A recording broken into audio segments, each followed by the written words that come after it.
বিসমিল্লাহির রহমানির রহিম। আজকে আমরা পাইথন প্রোগ্রাম ব্যবহার করে লিস্ট অপারেশন করব। লিস্ট অপারেশন আমরা তিনটা কাজ করব। একটা হচ্ছে লিস্ট ক্রিয়েট করব শুরুতে, তারপর শর্টিং অপারেশন করব। আমরা দুইভাবে শর্টিং অপারেশন করব, একটা হচ্ছে বাবল শর্ট ইউজ করে, একটা হচ্ছে বিল্ডিং অপারেশন ইউজ করে। এরপরে আমরা হচ্ছে একটা সার্চিং করব। ওকে, শুরুতে আমরা একটা লিস্ট ক্রিয়েট করব। লিস্ট ক্রিয়েট করার জন্য একটা লিস্টের নাম দিতে হয়। আমরা লিস্টের নাম দিলাম হচ্ছে নাম্বার। নাম্বার সেটা নাম দিলাম। এরপরে কয়েকটা লিস্ট দিতে হয় হচ্ছে এই চিহ্নটা দিয়ে। এরপর আমরা কয়েকটা ভ্যালু নিলাম, 7 নিলাম, 6 নিলাম, 5 নিলাম, 3 নিলাম। ওকে, এর মধ্যে আমার শেষ হলো, ক্রিয়েট করা হলো। এবং আমরা একটা প্রিন্ট দিয়ে দেখবো যে ঠিক মতো কাজ করতেছে কিনা। ওকে, হচ্ছে অরিজিনাল লিস্ট ইকুয়াল দিয়ে আমাদের নামটা দিতে হবে লিস্টের নাম্বারস। ওকে, একটা রান করে দেখি। সুপার বোর্ড সুন্দরভাবে রান করতেছে। এখন আমরা হচ্ছে এখন করবো হচ্ছে bubble sort operation. Bubble sort. Okay, আমরা বাবল শট অপারেশন করার আগে আমরা বাবল শট অপারেশন কিভাবে কাজ করে একটু দেখবো।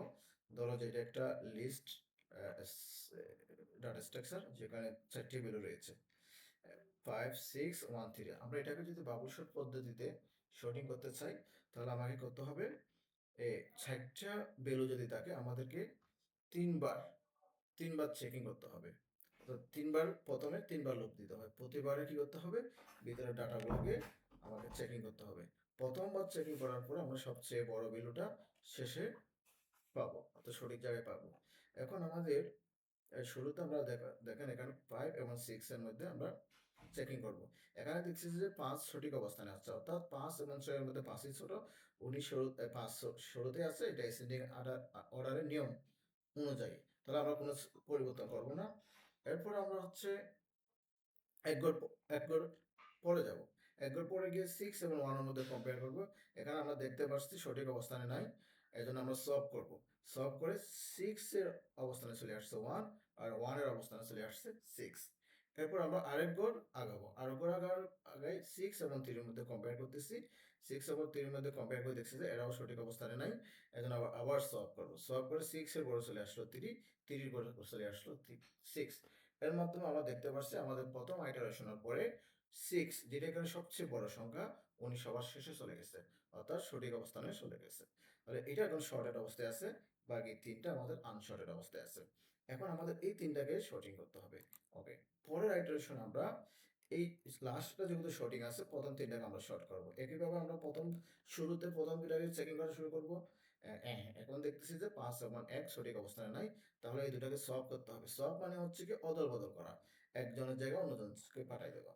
এখন সলভ করে 5 এর জায়গায় চলে আসছে 1, আর 1 এর জায়গায় চলে আসছে 5। ওকে, এরপর আমরা আরেক ঘর আগাবো।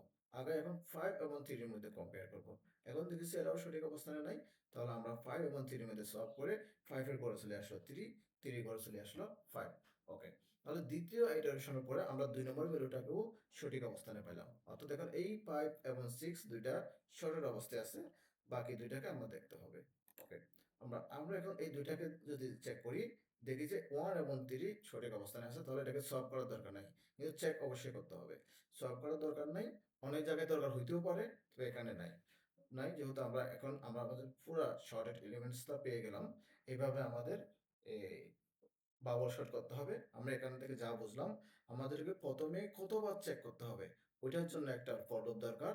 তাহলে বন্ধুরা আমরা বুঝতে পারছি, যদি 4টা এলিমেন্টসে আমাদেরকে 3বার চেক করতে হবে। 3বার 3টা লুপ নিতে হবে, প্রথমে শুরুতে একটা, অর্থাৎ n-1। এরপরে আমাদের ভিতরে প্রতিবার চেকিং করতে হবে। কতবার চেকিং করতে হবে, ওইখানেও n-1 থেকে প্রতিবার একটা করে চেক কম করতে হবে। যেমন দেখেন এখানে আমার 3বার করা লাগছে, এখানে করা লাগছে 2বার, তাহলে ভিতরে চেকিং প্রতিবার এক করে কমবে। আসলে আমরা এখন কোডটা শুরু করে দিই। Bubble sort. ওকে, তাহলে এক্ষেত্রে আমরা বাবল শট লিস্টটাকে কপি করে অন্য জায়গায় রাখতে পারি। আমরা বাবল নামে একটা লিস্ট নিলাম। এই লিস্টটা আমরা আগে যে নাম্বারস লিস্ট যেটা ছিল, সরি, নাম্বারস ডট কপি দিয়ে নাম্বারস লিস্টটাকে কপি করে রাখলাম। তারপরে আমরা এখন আমাদের অপারেশন শুরু হবে। আমরা প্রথম ফর লুপটা নিব ফর I সমান ওকে। এখন আমরা বাবল যে লিস্ট এখানে টোটাল কয়টি এলিমেন্টস আছে সেটা দেখব। একটা এন্ড ভেরিয়েবল নিলাম, সেখানে আমরা লেন ফাংশন ইউজ করে বাবল লিস্টের লেনটা এনে জমা রাখলাম।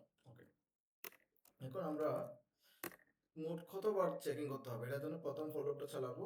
ফর I ইন রেঞ্জ দিয়ে আমরা এটা তো একটু বলে আসলাম n-1 বার আমাদেরকে কাউন্ট করতে হবে। তারপর পরের ফর লুপ যে চেকিং করার জন্য যে ফর লুপ, এটাকে আমরা যে দিয়ে আইডেন্টিফাই করতেছি, যে ইন রেঞ্জ। এখানে n-1 বার তো আমার দরকার আছে। এরপর আমরা বলছি যে প্রতিবারে আমরা যখন চেকিং করি প্রত্যেক চেকিং এ একবার করে কমে, এই যে একবার করে কমে চেকিং কমে, এটাকে আইডেন্টিফাই করার জন্য আমরা i দিব।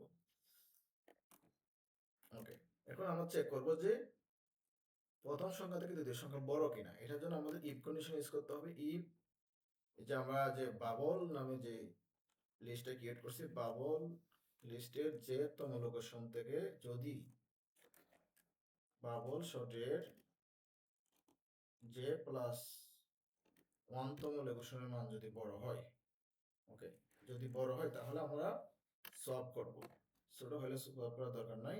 যদি বড় হয় তাহলে আমাদের সলভ করার প্রয়োজন আছে। তখন আমরা কি করব, সলভ করার জন্য এখানে আমরা মাল্টি ভেরিয়েবল অ্যাসাইনমেন্ট সিস্টেমটা ইউজ করব। তাহলে আমাদের বাবল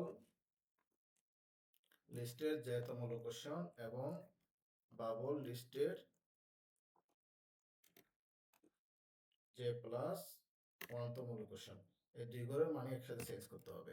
চেঞ্জ করে আমরা কি করব, বাবল লোকেশনে লিস্টের যে তম লোকেশনে যে প্লাস 1 তম লোকেশনের ভ্যালুটা রাখবো। এরপর কমা দিয়ে বাবল লিস্টের যে প্লাস 1 তম লোকেশনে যে এর মানটা রাখবো। ওকে, এভাবে ফর লুপ দুইটার কাজ করে আমাদের সম্পূর্ণ লিস্টটা হয়ে যাবে। ওকে ওকে, আমরা একটু প্রিন্ট করে দেখি আমাদের কাজটা ঠিক মতো হচ্ছে কিনা। আমরা এফ স্ট্রিং ইউজ করতে পারি। আফটার বাবল শর্টিং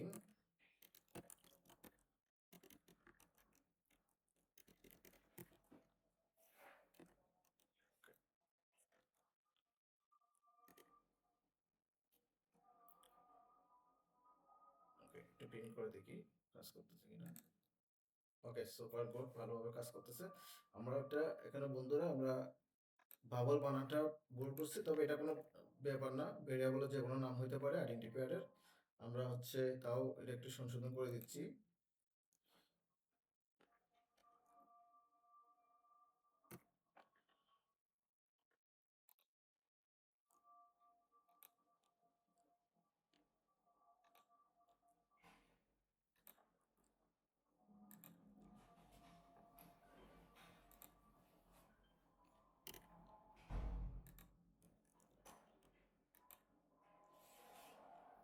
ওকে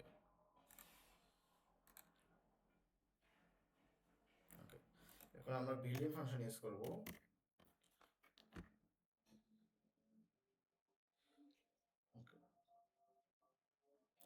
বিল্ডিং ফাংশন ইউজ করার জন্য একটা আমাদের বিল্ডিং শর্টিং ফাংশন আছে। আমাদের যে অরিজিনাল যে নাম্বারস নামে যে আমাদের লিস্টটা ছিল, ওই নাম্বারস লিস্টকে নাম্বারস ডট শর্ট এতটুকু লিখলে আমাদের শর্টিং হয়ে যাবে। এবার আমরা একটু প্রিন্ট করে দেখি।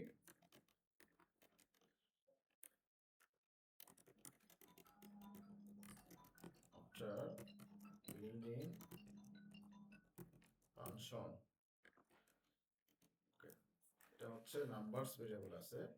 ওকে, এটা একটু কাজ করতেছে কিনা একটু দেখি। ওকে ফাইন, এটাও কাজ করতেছে। এখন আমরা একটু চেকিং করবো, সার্চিং করবো একটা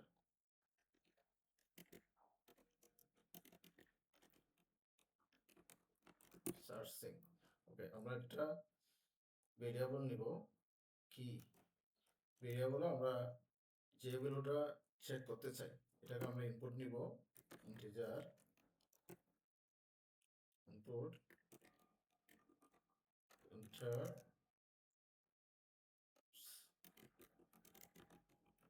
সার্চিং। মিসিং ভ্যালু, এটাকে সার্চ করে ভ্যালুটা ইনপুট নিব, এরপর আমরা চেক করে দেখব যে ইফ আমরা যে ভ্যালুটাকে ইনপুট নিয়েছি এটা নাম্বারসে আছে কিনা, ইজ ইন নাম্বারস। ওকে, যদি নাম্বারসে থাকে আমরা বলছি যে এটা পাওয়া গেছে। প্রিন্ট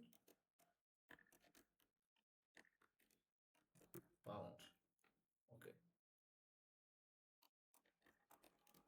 যদি না থাকে বলবো not found. Print not found. Okay, আমি একটু দেখি ঠিক মতো কাজ করতেছি কিনা। ওকে, এখানে একটু সিনট্যাক্স এরর আছে, এটা সেমিকোলনটা হবে না। ওকে, একটা ভ্যালু নিলাম, আমরা যে এটা নিচ্ছি এখানে আমরা 5 নিলাম। ওকে, ফাউন্ড, অর্থাৎ 5 কে এখানে পাওয়া গেছে। আমাদের প্রোগ্রামটা এর মাধ্যমে বুঝতে পারছি খুব ভালোভাবে কাজ করতেছে। ধন্যবাদ সবাইকে।